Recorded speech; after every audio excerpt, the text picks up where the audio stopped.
You can start a terminal from within Vim.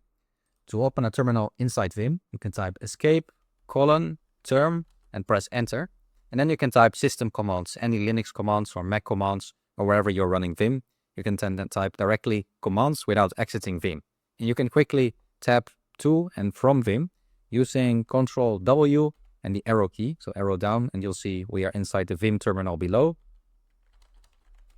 And to go back, press escape, Ctrl W and the up key, and you're back into the system terminal where you can type any system commands, dates, pwd, or whatever Linux commands you usually type. Now to exit this terminal, simply type exit, and you are back completely inside Vim. Now besides running terminal commands, you can also start a specific program. For example, you might want to check your network connectivity.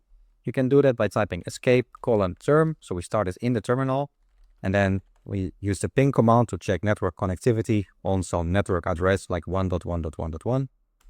And you'll see we have network connectivity. So press Ctrl C to quit and ZQ to close that terminal, capital ZQ. And you can do any type of commands. So of course you can do ping. If you're a developer, you might want to check your Git status. You can do that using term Git status. And then you see the status of your project. And in that way, we can type term with any terminal commands that can be a terminal program or more specific terminal commands to run that terminal commands directly inside Vim.